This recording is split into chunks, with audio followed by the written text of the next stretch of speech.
Commonwealth, and act relative to the protection of the wetlands as most recently amended.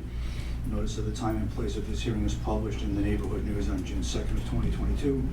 It's also posted in the town clerk's office, and state ethics laws require me to tell you that this is being recorded for broadcast. And persons wishing to be heard will be called in the following order. So first is minutes for approval for April 13th. I know they've been around, they've been viewed. I had one small change. I think you made that, and I think that's it. So that being said, I'll entertain a motion to approve as amended. Motion to approve as amended. And a second? I'll second. Any further discussion? No. All in favor? Aye. Thank you. Meeting mail. Do we have any meeting mail? So we've had some meeting emails. I've heard from Bernadette at the Maritime Academy regarding stormwater, and we are setting up to have them do our wet weather testing on the outfalls, and they are providing the GIS information that they had for Conoco so they can finish the dry weather stuff. That will all be done in time for the annual report. And I'll talk to you about the bylaw not passing a town meeting when we get to the update. Okay. And Other than that, there's been no other mail, another notification from either NSTAR or Grid about, yearly maintenance and that. So I did read a letter today that Doug Pimentel, the town planner, was responding to a Chapter 61 letter that we get on a semi-regular basis about the town having the right of first refusal on properties that are being taken out of Chapter 61. And one came across my desk recently, but in the 2 years I worked for the town, there's never been any interest brought forward by anybody who gets these notifications.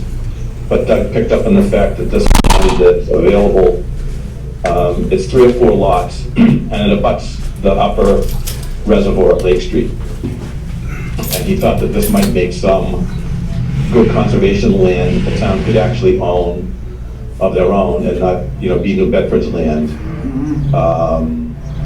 And that it might make sense for the town to exercise their option to buy this land. And the town's option would be at $50,000 for all of the lots, because that's the bona fide offer that the seller has. So if you folks would like, I would write a letter to the town administrator in support of Doug's option there, to have the town take it over and make it into recreational conservation land. What's the address on that property? I don't have it in front of me, Ryan. I saw the letter late today. I can send that out to everybody tomorrow. I'll send a copy of this letter to everybody, and it's got the lots. He said he might have a plan of the lots by tomorrow as well. So. And is this property that can be purchased through a grant, or what do you think? It would be CPC money, I imagine. Right. And they've got plenty of money in the kitty. Right. So it wouldn't be something that involved tax money. I'm all for hunting land. The other, There you go. So Pat, going back to the first point, the Maritime Academy, Bernadette Tabor, that's an affiliation with Buzzards Bay Project, correct? Buzzards Bay Coalition, yes. Yeah. Coalition It's or very the project? confusing. Is it the coalition or the project, which is the National Estuaries Program? I would say it's the National Estuaries Program. So that's the project. It's Oh, very sorry. confusing because they Yeah, have mass it's Buzzards Bay ENV Project. email addresses. Right. Yeah, that's They the have project. state email addresses, and in the beginning, we thought she worked for the state. So, but they all work together with the coalition and the others, the BBAC, and they're all together. Okay. Any other meeting mail, or is that it? That's it. Okay. One thing I failed to do at the beginning of this is just to let everybody know there and here, who's here. So we're all members of the commission, I'm the chair, and our agent is on Zoom, via Zoom. Okay, on to old business, continued public hearing, NOI Acushnet Company, 115 Manchester Lane, file number SE 001-0571. Notice of intent was filed by Acushnet Company for property located at 115 Manchester Lane, map 11, lot 25C.34. The applicant proposes to construct a 55-foot by 110-foot visitor center with associated parking lot reconfiguration, utilities, subsurface sewage disposal system, and stormwater management system within the 100-foot buffer zone to a bordering vegetated wetland. Work proposed is limited to drainage improvements and the construction of an infiltration basin. Planning is test facility visitor center prepared for Acushnet Company dated April 26, 2022. And that was continued because they had other meetings, they had other boards they had to go to first, correct? So there is some abutter opposition on the planning board side, and there are some multiple questions from DPW on utility services, and some members of the planning commission have some questions as well. We just got the estimate back on the stormwater peer review, so that still needs to be done. And are they there tonight? Because I spoke to Kevin Kelly. I haven't seen anybody here. No. Okay, I spoke to Kevin Kelly, and he asked that we continue this to our second July meeting. And I believe that would be, I made a note. July Oh, 27th. you know, Joanne, is it the 27th? Correct. Thank you, Rick. Yeah. Correct. So we'd be continuing this to the July 27th meeting for more information. Okay. And you need to vote that. Right. So, having heard that, I'll entertain a motion to continue to July 27th. Move to continue. We have a second? Second. All in favor? Aye. Aye.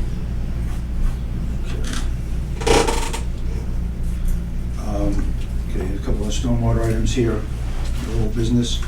So I'll entertain a motion to open the upcoming public hearing regarding Repwell. Do we have a second? Second. All in favor?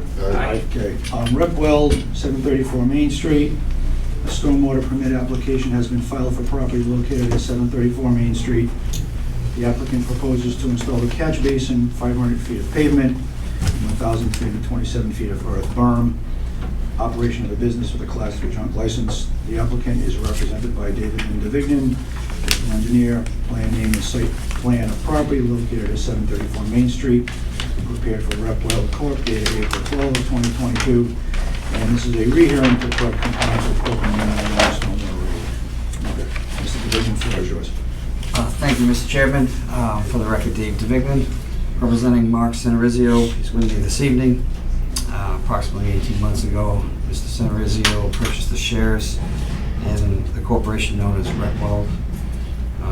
He has been operating the site the same as it has been for decades. With that purchase of the property came 3 licenses, Class 1, Class 2, and Class 3. Class 1 is the auto repair, Class 2 is sales of vehicles, used vehicles, and Class 3 is the use of the site, part of the site as a salvage yard. The license identifies an area to be used 500 feet from Main Street, going back into the property, 250 feet by 300 foot. We identify that old dash line on the plan. The site's large, it's 38 acres. He's only using a very small portion of that 38 acres, which is close to the road. There's some clearing limits beyond his operation, historically been utilized. There are no wetlands within 100 feet of all the cleared areas. The area deeper into the property is mapped by natural heritage, but not the usable area, the area is being used. His Class 3 license required that he get a stormwater permit. He's proposing to perform some improvements on the property, which is number 1, to take any cars that are relative to the salvage operation. And when we say salvage, Mr. Centerizio described to me, he purchases a used car, he places it on the property, he takes parts out of it, and then when he's done with it, he's taken enough parts out, he ships it off for junk. And this isn't a junkyard, it's a salvage where he uses parts to repair vehicles. So we're proposing, he has a license to carry or place up to 70 vehicles on the property. We're proposing to reduce that to 65 and move all vehicles onto hard surfaces, meaning the existing paved areas, so we can contain anything that might spill out of the cars. The runoff pattern of the site, all the pavement drains towards the northeast corner of the used area, and we're not changing that drainage pattern. At the base of where everything drains now, there is a low spot. If you visit the site, you'll see it's a depression.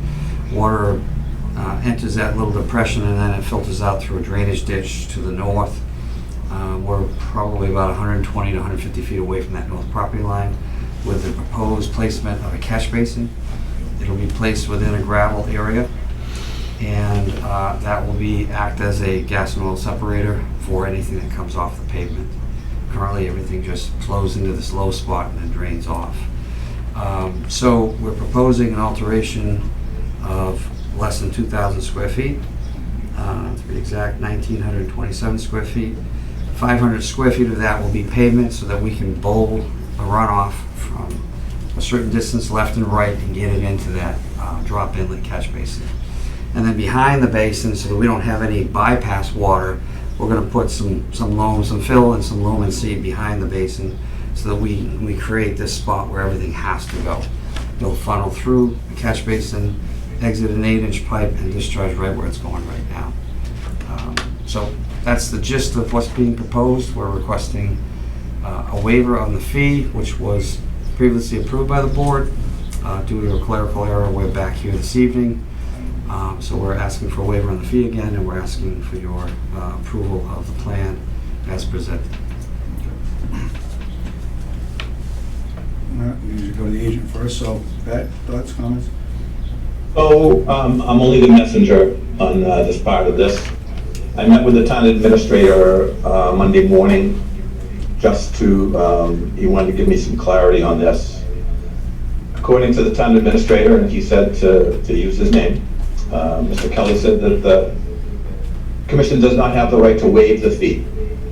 And that if Rockwell doesn't want to pay the fee, then that would be the end of the permit for that thing there.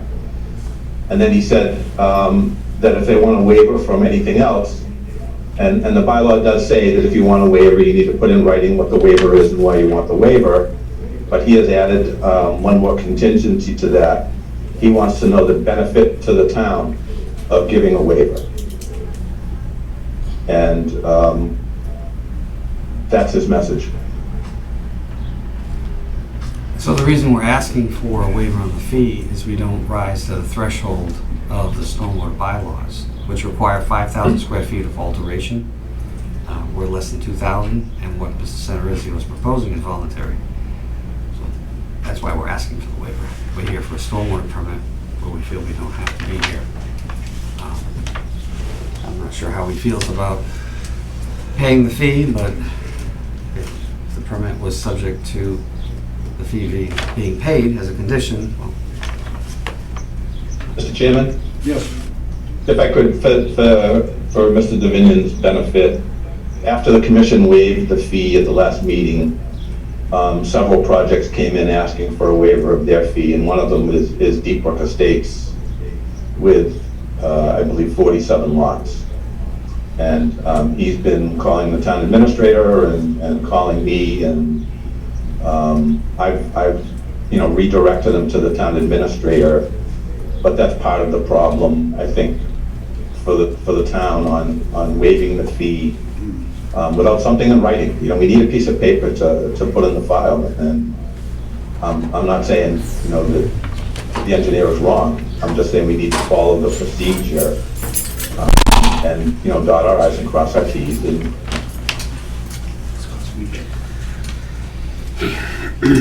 Well, the application that we did submit for the stormwater permit, right at the very top of it, it states the threshold is 5,000 square feet. Right below that, and I wrote waiver requested for the fee.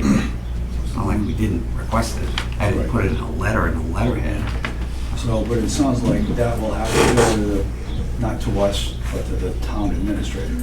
He said, we don't have that right to waive it. Yeah. Okay, so that's that part of things. In terms of the project itself, we as a commission had voted to approve it last time. I don't know if anybody has any thoughts different from that. Okay. Now I need to ask anybody in the audience here for this project with questions for us. Okay.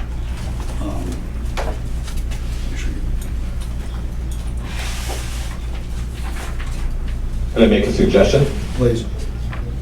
That, and I don't know how Mr. Davinian feels, but I would ask that you continue this and let the proponent contact the town administrator and work it out, one-on-one, rather than the commission being in the middle.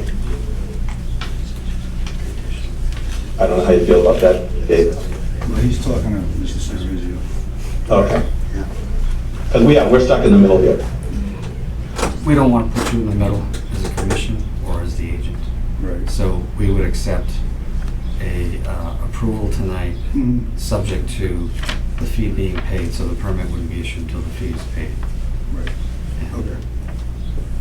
So, move things along then. All right, I'll entertain a motion to accept the stormwater permit application as presented. So moved. We have a second. Second. Any further discussion? No. All in favor? Aye. Any opposed? Any abstaining? That's unanimous. Thank you. Thank you. Oh, motion to close. That's that. So moved. In favor? Aye. Next, we have another public hearing. I'll entertain a motion to open this one for Mr. Cavallo. Make a motion, we open the meeting for Jason Cavallo. Do we have a second? Second. All in favor? Aye. Public hearing, this is a notice of intent, Jason Carvalho. This is Lot 9B on Keene Road, file number SE 001-0572. The notice of intent was filed by Jason Carvalho for property located at Keene Road, map 3, Lot 9B.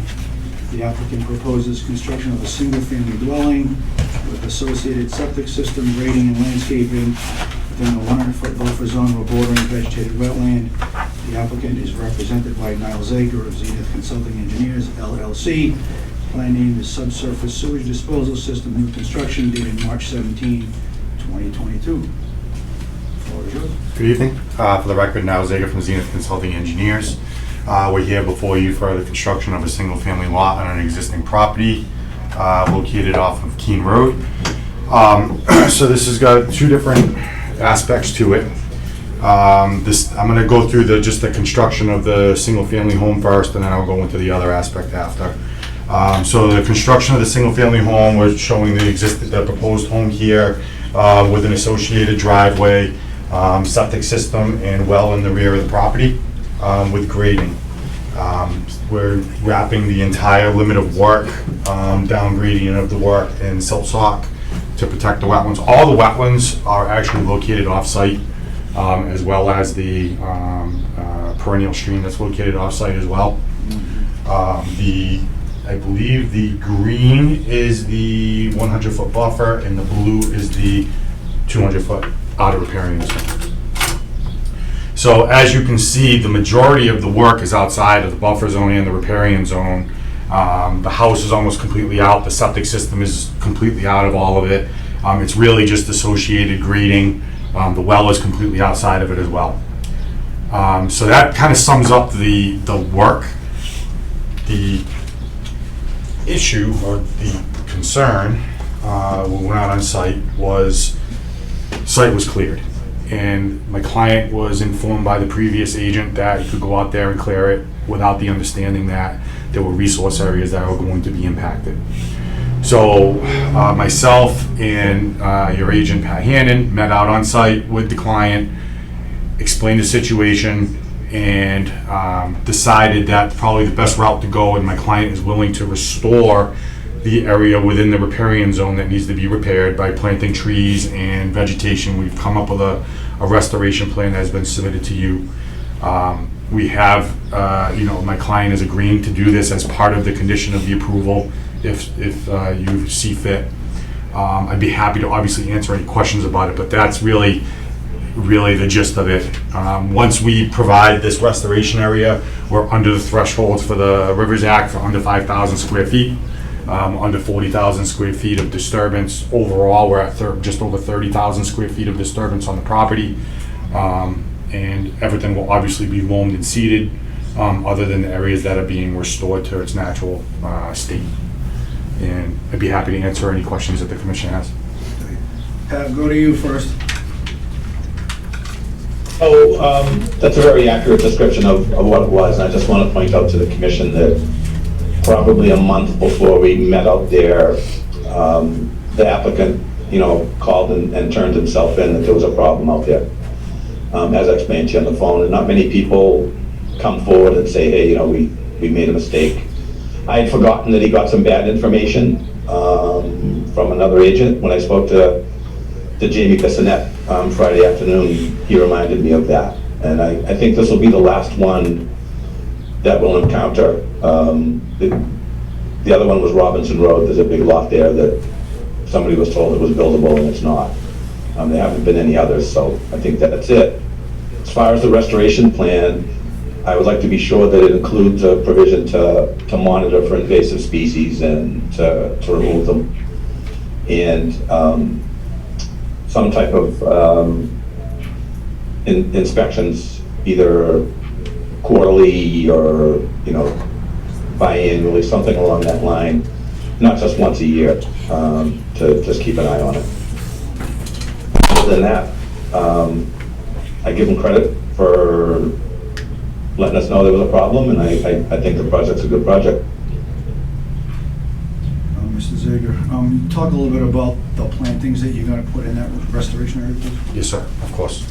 And excuse me, because this isn't my expertise. I actually had this provided by somebody else, and we just kind of put them on the plan, so I actually pretty much just have to read them. But we are providing balsam fir, where sugar maple, white pine, sweet pepper bush, and high bush blueberry, which I think are all pretty common in the area.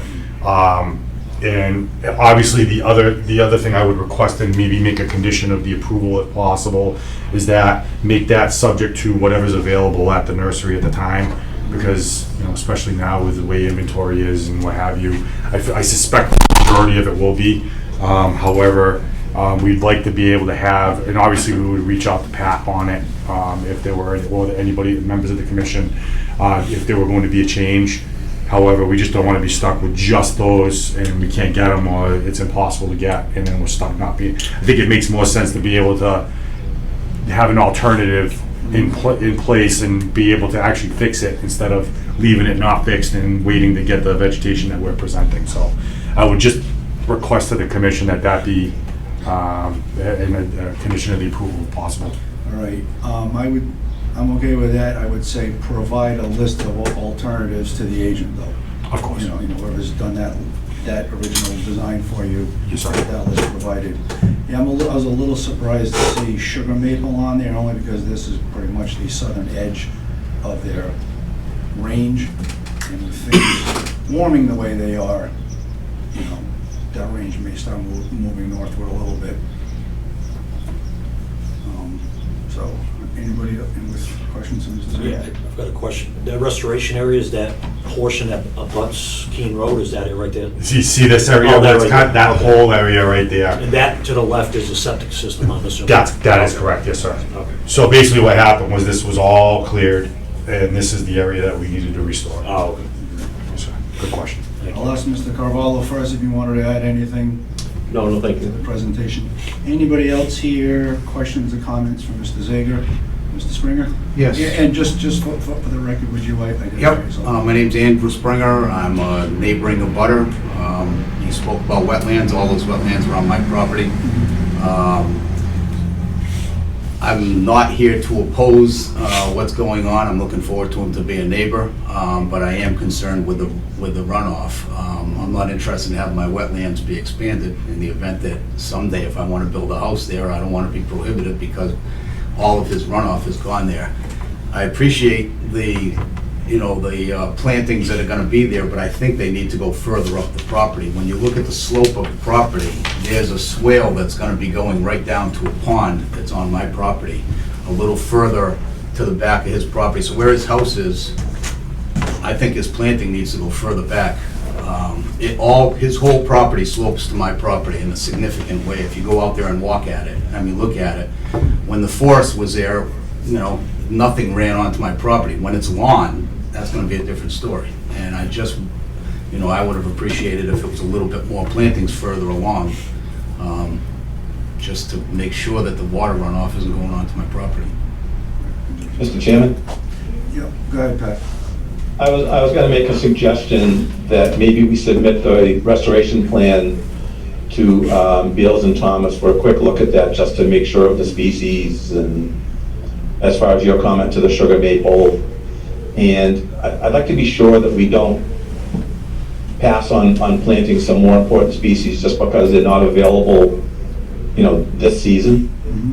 That, you know, maybe that could be a seasonal situation.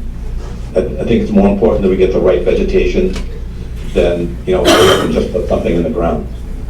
I don't think it would be expensive for Beals and Thomas to look at that and maybe answer the flow of water off the site to the other gentleman's wetland area.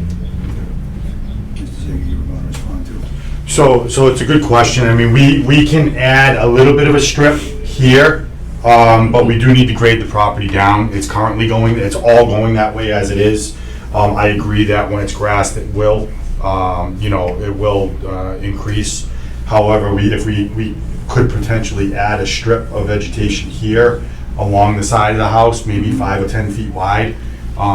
That's about the best we can probably do there to mitigate that area.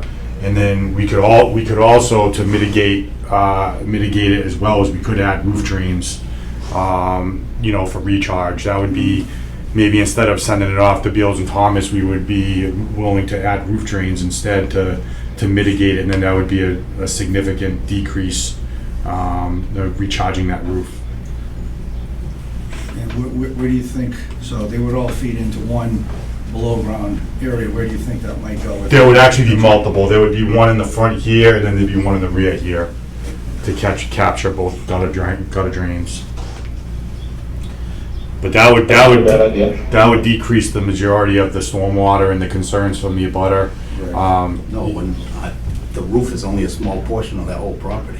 That's the majority of where the water's gonna come from, though. It is not. The whole property around the house, it all comes right to my property. When you look at the size of the building in comparison with the whole lot, the buildings are small. I'm not looking to add expense to their project, but I don't want to have runoff from the lawn and from everything else. The roof is only a small portion of that. I'd like to see a strip along my property line that's, 5 or 10 feet. I don't know what that's gonna do in a big rainstorm, but I'd like to have some planting along there so that it's not just grass right to my property line and all that water running onto my land. And the brook runs through there. I mean, Conservation Commission should be concerned about that too.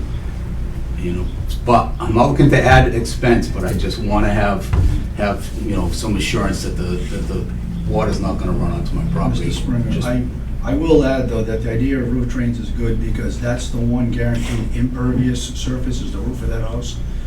That's a good point. So if you're taking all of that runoff and putting it into those roof drains, that does cut down on some of the runoff, because the rest of it, some of it's going to charge into the ground.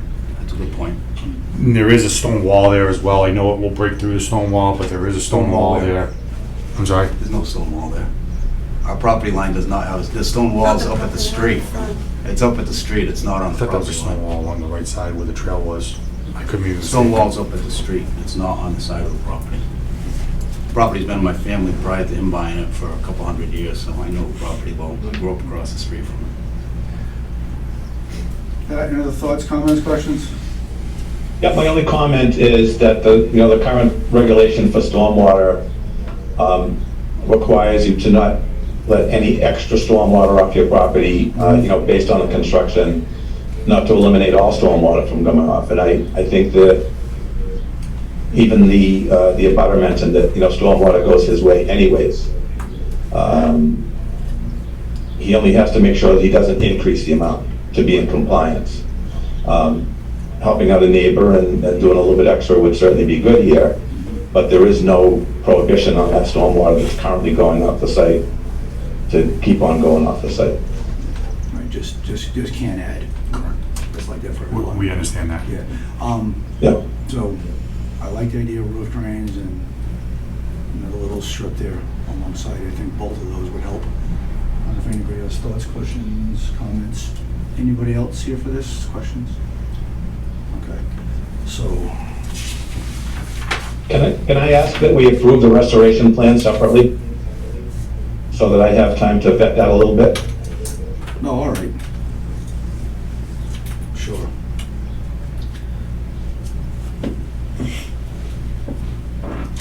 So I'll entertain a motion to issue positive order of conditions for the project. We'll be voting separately on the restoration plan.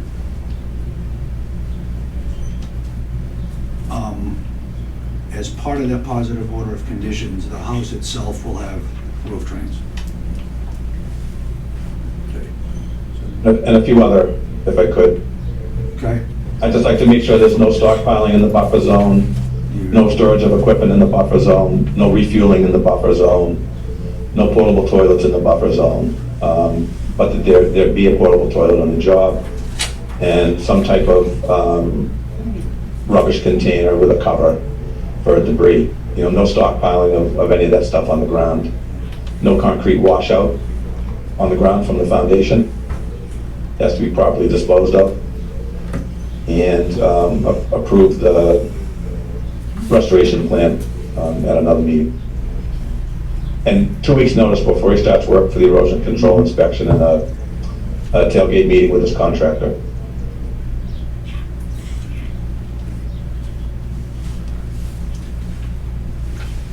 I'm making notes here. Take your time. I know I said that too fast, I'm sorry.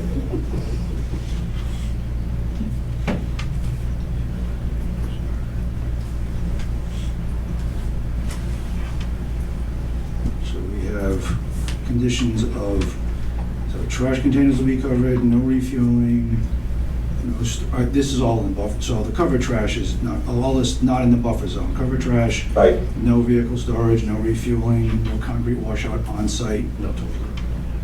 no portable toilet in the Toilet. buffer zone. Did I miss anything? 2 weeks' notice with a tailgate meeting, just to make sure the contractor is familiar with the order of conditions and, you know, all the requirements, so there's no misunderstandings. Fairly standard stuff. Okay, so I'm gonna redo this. So we have a motion for a positive order of conditions with the conditions of roof drains added to the project, another 5 to 10 foot strip along the property line of wetlands restoration vegetation. All of that part's going to get approved later also. Is that getting added, the extra vegetation? That's actually going to go, that'll actually go in the register, in the Yeah, let's talk about that Restoration. later. I don't really know if that's necessary. restoration plan. So roof drains, so and then within the buffer zone, no stockpiling of materials, no refueling, no storage of vehicle, any work vehicles, no concrete washout, no portable toilet, and 2 weeks' notice to the agent before the work begins. So that's what we have for an order of conditions. So you want to make that motion? And make a motion for positive order of conditions. Do I have a second? Any further discussion? All in favor? Aye. Aye. Any opposed, abstaining? Okay, so that part of it's unanimous, and then I'll ask for a continuance to the next meeting for the restoration plan. So that way we can give you a chance to come up with an alternate set of vegetation and do anything I'd like them to else. check inventory too. And check inventory. I'd like them to start calling around now and find out what's available and And then- maybe come up with a schedule to do this based on what they find out for information. And then have a review of the restoration plan by Bills and Thomas. So, motion to continue? And I'm, Right? and I'm not talking a deep dive here, but Andrew Gorman, the fellow that handles our paperwork and stuff, was actually on the Uxbridge Commission with me, and he's an unbelievable vegetation guy. And he's not over the top, but he really knows his stuff, and I would value his opinion on what this plan is. Okay. And I don't think we're talking more than $500. I don't think we're talking a lot of money. So are you clear as to what we're asking for regarding the continuance then? You know, I'm clear, yeah. You will- I mean, you guys So will make sure that Yes. you all got here with clarity. Oh, understood, yes. So, motion to continue, So moved. and a second, Second. all in favor? Aye. All opposed, abstaining, okay, so that part Thank is you. unanimous. Then a motion to close that hearing, Make a motion to close the hearing. Second. all in favor? Aye. Thank you. And then the next one, we need a motion to open the next public hearing, please, for Montero. So moved. And a second. Second. All in favor? Aye. So, this public hearing is an NOI, Jason Montero, 48 Cushman Street. Joanne, did a file number come in today for this? I had that wrong. The file number came in for Keene Road. I had that backwards. So this one doesn't Sorry have a about that. file number, so We do not have a file number for we this can yet. certainly hear about it. I believe it did come in. Did it? I leave at 4, so if I don't see it, I don't have access to the email. Jamie told me it came in. I'm looking at my email right now. We have- Jamie told me it came in today. The only one I got, for Keene Road. Do you mind if I make a quick phone call? Sure. While you're doing Just that, excuse me. I'll explain what we're going to be opening here. So this project is, so notice of intent was filed by Jason Montero for property located at 48 Cushman Street, map 15, lot 586. The applicant proposes to raise, R-A-Z-E, the existing dwelling, build a new single-family dwelling with associated utilities and site grading. The applicant is represented by Jamie Bissonette of Zenith Consulting Engineers LLC. Client name is planned to accompany notice of intent, 48 Cushman Street, dated May 23rd of 2022. I know Niall Zager is here to represent Zenith rather than Jamie Bissonette. We did meet up with Jamie on site on Saturday. So we'll wait until Mr. Zager gets clarity as to whether or not we have a file number for this project.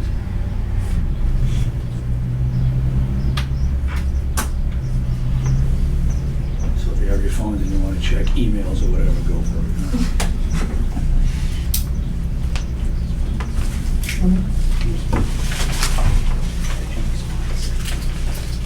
Did they do that?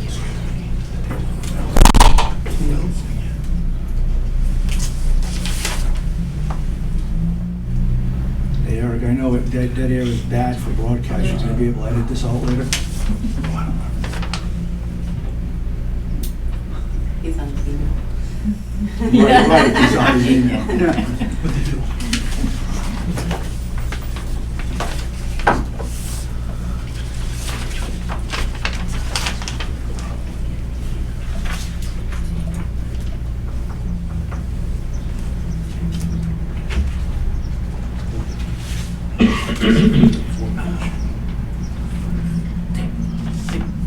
They're gonna hear the rest of it. I think I was on my email.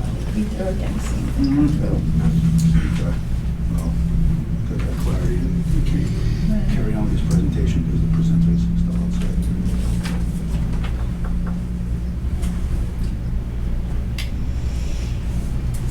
I know it's out of order, but we'll mention that the next meet, our next meeting is going to be June 22nd. And I believe we're going to have an opening of the commission soon. That's okay.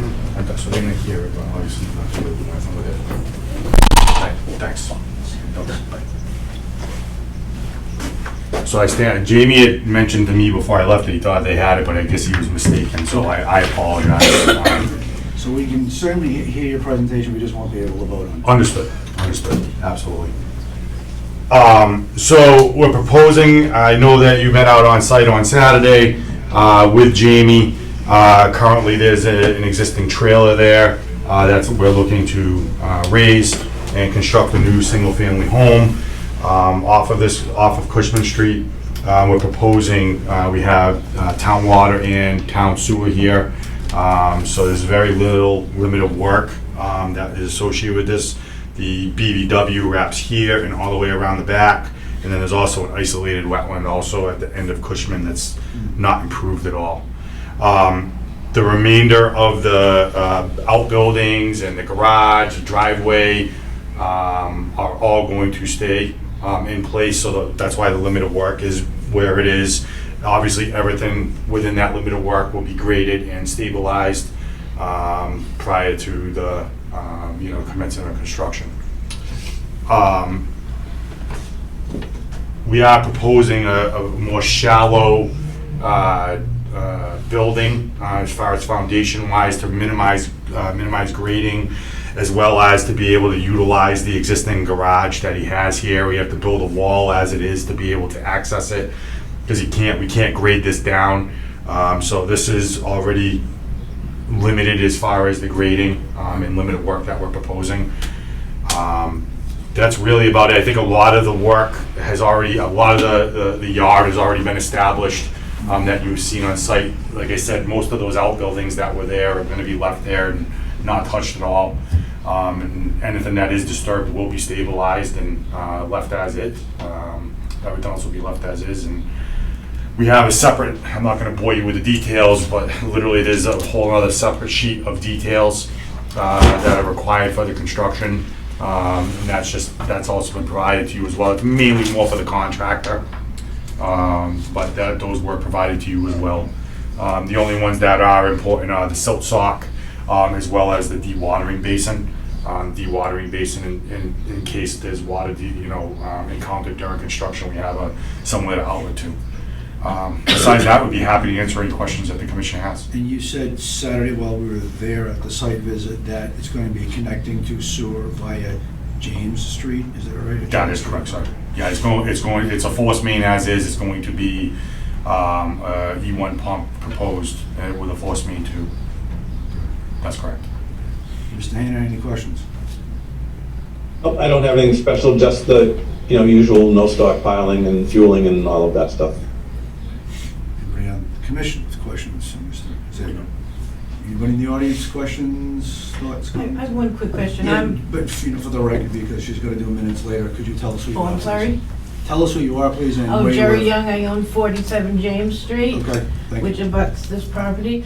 The only question I have is, behind my property is a paper road, part of John Street.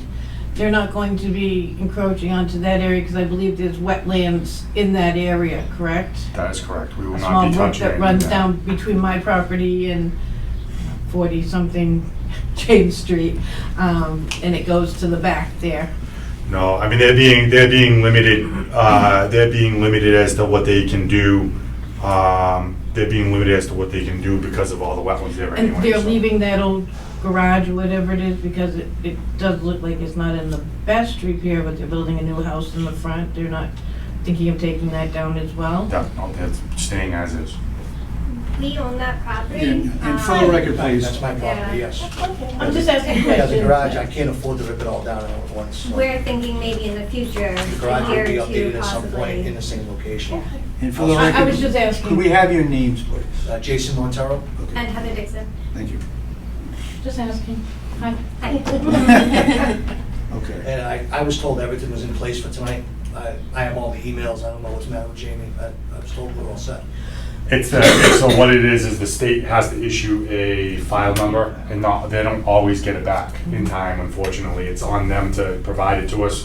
When we do a check, when we submit a check to them, which we have, they are supposed to issue a file number, which they have not, unfortunately. So that's the problem. It's kind of more of a formality to say that they've been paid. I've been waiting 7 months for this project. It's going to be 2 more weeks. No other questions or comments. I'll entertain a motion to continue to the next meeting.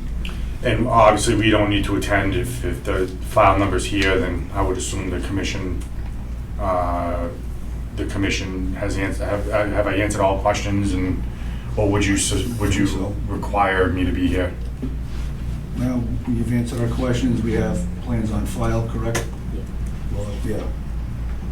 Mr. Chairman, Yes, Pat? I would just caution you to leave the door open in case there's any negative comments from DEP on the return on the file number, that's all. Yeah, so if that happens, Of course. we'll have you be here for that. Yeah, I don't suspect there will be because it's within an existing landscaped area and, we're Yep. ripping down an existing house, but I agree, it is a good point, yes. If there is something negative that we do see, then we'll obviously address it and get back to the commission on it. Okay, but if nothing comes up, then you won't be required to be here. Yes, sir. Thank you.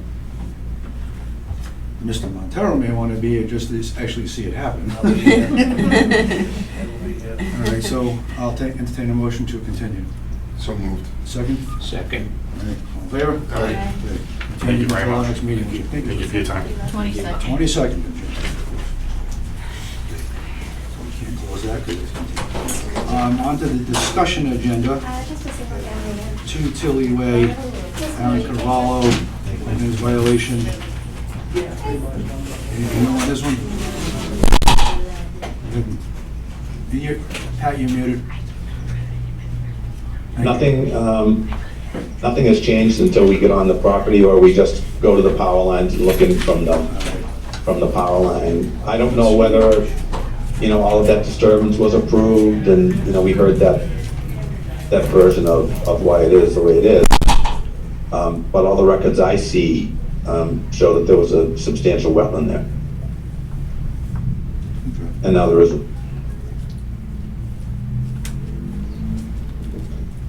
Would be good to see it. So, can you ask one of both of you to see if we can have Mr. Carvalho let us onto the property for a site visit prior to the next meeting, which should be whatever that day is, 18th. Or if we could, if you want to save the effort of having to do a site visit just for that, because we didn't get any submittals, today was the deadline.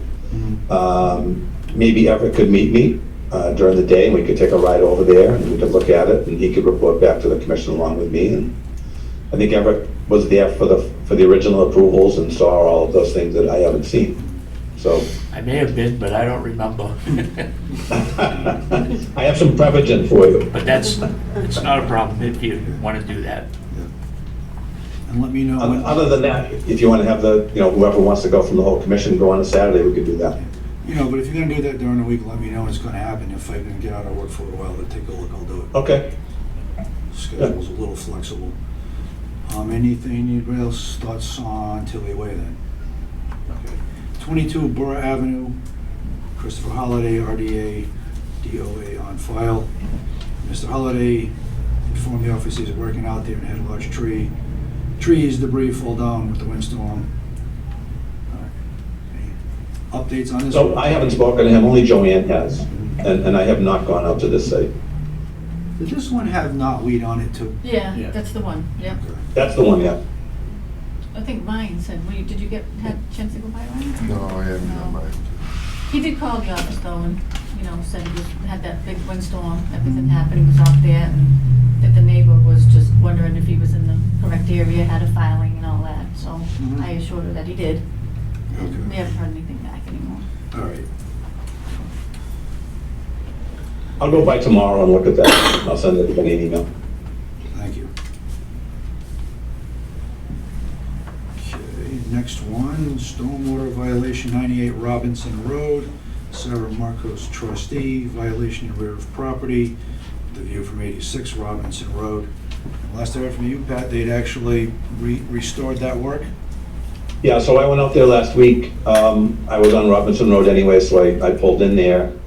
And he had actually done a very nice job of grading off the back and filling it all in and making it look decent. But I will just say that that's probably subject to change without notice, and I'm gonna keep an eye on it. It was filled in once before, and he went back and dug part of it up. But this time, he put a lot of effort in to clean up the backyard and grade it all off, so I have a feeling it's over. Okay. But I will monitor it. Anybody else with questions, comments about this one? Okay, so that's it for those agenda items. Next, we have agent updates. So I have a lot of stuff for you here. We have received a notice from the newspaper that they're closing for vacation. And it's going to affect our ability to have a meeting, our first meeting in July. So Joanne and I talked about this today at length in the office. And the best idea we have is to cancel the first meeting in July and just have our meeting on July 27th. We'll be able to run our ads and won't have to fool around with all of that stuff. There's not a lot going on. I don't think we'll affect anybody by that. And we would leave the submittal date the same for the July 27th meeting. Is that correct, Joanne? Yes, I think we said we leave the suggestion would be to leave the June 29th submittal date. I wouldn't be able to run an ad, like you said, because she would be on vacation. She closes down for a summer break. And we would continue on for the July 27th meeting. So the submittal time would be the same. You know, nothing would change there. I'm unable to run an ad on the 7th. Therefore, we won't meet if there's a public hearing. You know, if you wanted to do a meeting on the 13th for just regular meeting stuff, we could do that. So you're saying the next deadline for filing is going to be? Oh, no, when? we could do the 13th. Yeah, we could do the 13th, Pat. So leave. Wednesday, the 13th would still be the file deadline for the July 27th meeting. So we wouldn't do the Correct. June 29th. I misspoke. It shouldn't be Correct. the June 29th. Yes, no, Would be, I would give have them on my more note, we time pushed to this file again. out to the 13th, Okay. right? Yes. Yeah. Yeah. The other newspaper we were using, Bob, changed their submittal process, and Joanne has to now submit ads to Atlanta, Georgia or someplace, and they've changed all their pricing, and it's just a big Talking about hassle. Standard Times? Yeah, I haven't had a chance to speak to anyone there. Louisa, the girl that I used to speak to with all the time, has left. And I'm just having difficulties and the time constraints just to get through to somebody. It's all, there's no way to get to anybody. You call somebody, they don't know what I'm talking about, they don't know where New Bedford even is. I'm calling Ohio. Oh, my goodness. So I'm trying to get bills straightened out, and I'm just trying to do everything, and I can't take so much time to consume with that. So we're using Beth now from the neighborhood news, and it's good, it's working out, but she just informed us that spring break time, and there's no other options I have right now. Okay. Yeah. I mean, the girl at the other newspaper even advised Joanne to switch. So, it was interesting. All right. So that's our recommendation. We can play it by ear, but I just want to advise you of, we may have to do that. And then we have a more serious issue with the stormwater bylaw. As Ryan brought up, there was a stormwater bylaw amendment passed in May of 21 at town meeting, but it doesn't become effective until it's posted on the town website by the town clerk. We haven't been successful in getting that posted. So I'm gonna ask that you as the chairman, either have Joanne draft a letter and you sign it, or you draft a letter and send it to the town clerk, urging her to post this, ASAP. We have to file a year-end report to EPA on June 30th. And we would like to at least be able to say that the bylaw was amended somewhat at the May 10th, 2021 meeting. We still haven't achieved the amendments and changes that are required for the end of this year because it was tabled at town meeting. That'll come up again at fall town meeting, and that's what we're going to put in the report to EPA, is that the voters tabled it. We have no control over what votes happen at town meeting. And just explain that as soon as the town can get it passed, they will. But we need that stormwater bylaw in because it does change the 5,000 feet to 40,000 feet. And a couple of small things that benefit people trying to build homes in town. There are a few people waiting to propose projects for that change. So Pat, So- after the vote was taken last year, Yep. did the clerk send that vote to the Attorney General's office? Yes, so, and I went through this with the soil bylaw. So the vote, the minutes of town meeting, and each vote gets sent to the Attorney General's office, and they bless each one individually. So they blessed it, but it somehow in the shuffle or whatever else is going on in the clerk's office, that didn't get put on the town website. And when the soil bylaw got passed, I waited for the Attorney General's approval, and then I notified PJ Keating that it was in effect, and I pretty quickly got a notice from Jeff Blake that I was wrong. It's not in effect until 17 days after it's been posted on the town's website by the clerk. Joanne did notify the town clerk that it needed to be posted, and I believe we got a message back that it would be by the first of the year. Is that right, Joanne? I thought she said, first of the fiscal year? No, I thought she said I don't that know. it would be done when she had a free moment. She was very busy with elections and thought that was her reply. When she had a chance to do it, she would get to it. Oh, I would ask the chair, elevate that request. Sure. Yep. So Pat, just to be clear, the amendment is not valid until it's posted on the town website. Correct. For 17 days. So even though the prior procedures were done, certified, approved, Yep. it doesn't mean anything right now.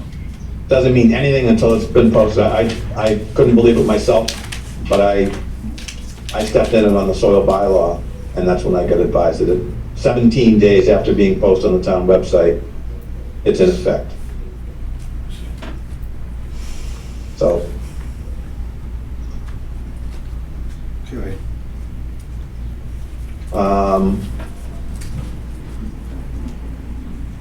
Park Drive Solar, I got a call from Park Drive Solar, and they wanted to start clear cutting and doing other things before they had their decommissioning bonds and some other things worked out with the planning board. I really wasn't in favor of doing that, because if something goes sideways at the planning board, they will have cut down a lot of trees for nothing.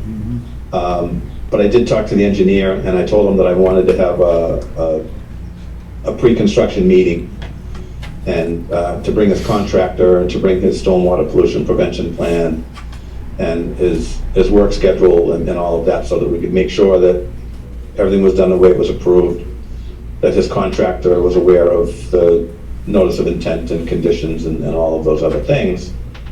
And once again, if anyone from the commission wants to attend that meeting, it's going to be during the day in the office, and possibly next Monday, based on the availability of their contractor. And I'm looking at Everett, thinking that, you know, if he wanted to come to me, because it wouldn't hurt to have some of you folks, you know, be really involved in what's going on in these big projects, and an extra set of eyes benefits me a lot. So if anybody wants to pitch in on any of this stuff and attend any of these meetings, 3 of you can attend. Because there's still 7 members, it's a quorum would be 4, so 3 people could attend if you wanted to. And then while I'm talking about that, I spoke to the town administrator. I asked him about what was going on with our contracts, and he informed me that there won't be any contracts, and that they're not reappointing anyone to any committees or commissions that have expired, but they're holding them over. So anyone who's expired isn't being reappointed at the end of the month. They're just going to be held over until the town administrator and probably the selectmen decide what they're doing. And it is in the regulations in the Wetlands Protection Act that if you expire, you're still a commissioner until you've been replaced. So technically, our other 2 members are, even though they've expired, are still members. And Everett's expired, but is still a member. And I would encourage Everett to submit a letter. They reappointed me Saying- already. They had You me what? sign, I signed papers and everything.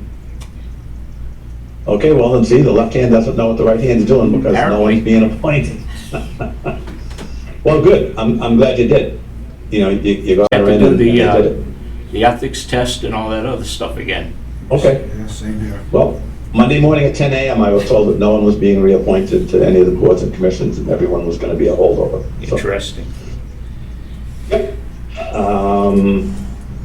I mentioned to the chairman that I see work going on at Hathaway Road. I don't know if you folks went by there on Saturday. We took a look, yeah.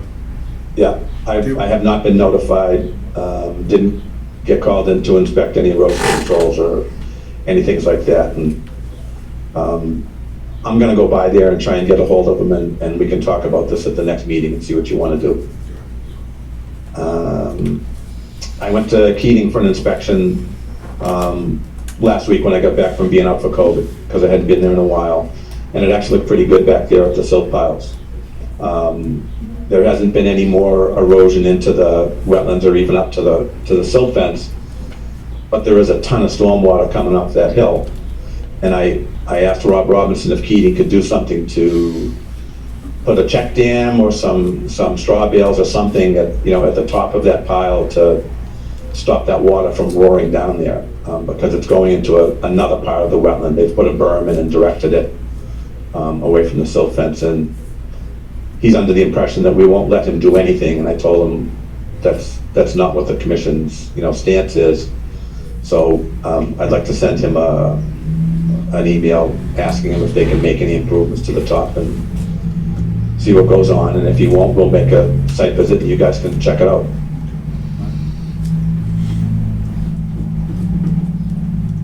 Okay. Then I had some thoughts, waiting for the meeting and all of these things that are going on in town hall. And I wonder if, Joanne's having a hard time getting this stuff done in 4 hours. And it's really, really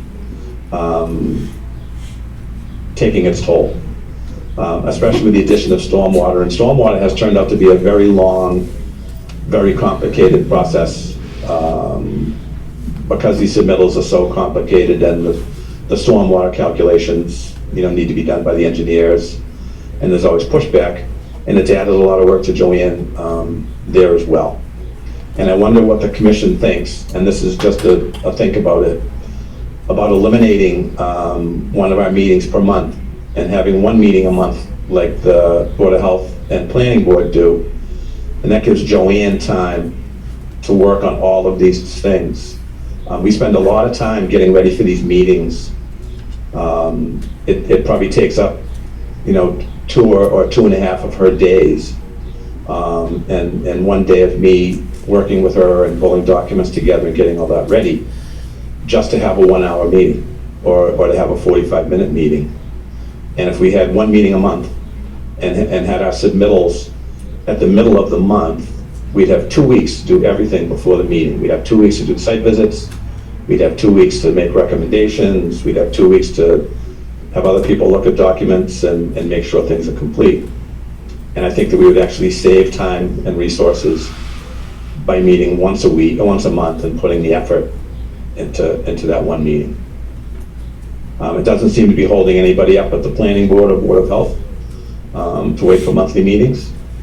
And it's unfair to Joanne to make her work through her lunch hour just because she's dedicated enough to, want to have the work done and not say she didn't get it done. She's given up her own time here, and that's not right. Is that accurate, Joanne? Yeah, I mean, it's a lot in there, it's like, I agree, I'm living it, I don't mind doing it, I don't mind being a team player, but right now, it's just a lot to catch up on. Yeah. 4 hours is not enough right now for me to, So once a month would help you, would really help you.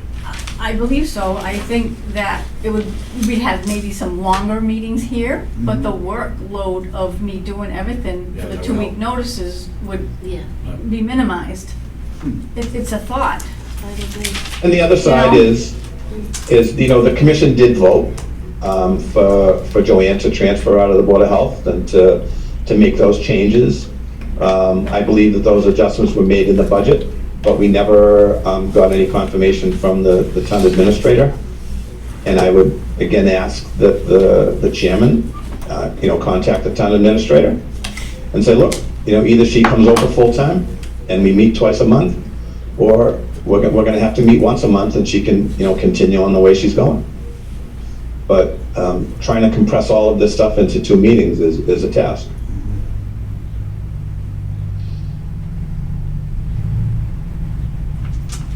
We just saw an email just came out from the clerk. She's reducing her office hours to regular hours Monday through Thursday and closing at 11:30 on Fridays.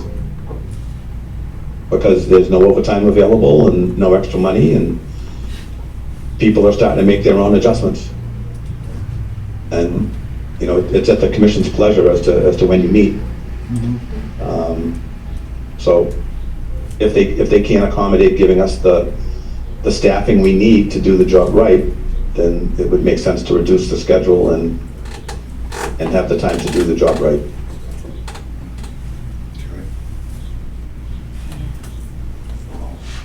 Either that or they award me some overtime to get caught up and do more of this work, you know?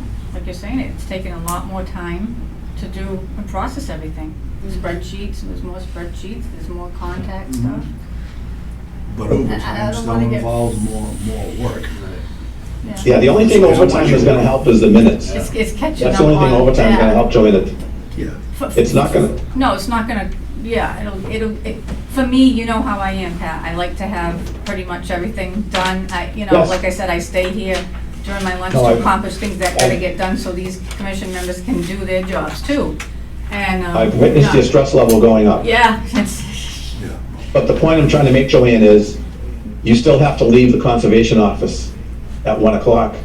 Well, you leave at 12, go to lunch, go to Board of Health at 1. That would mean you would have to come back from the Board of Health at 4 o'clock to work overtime. right.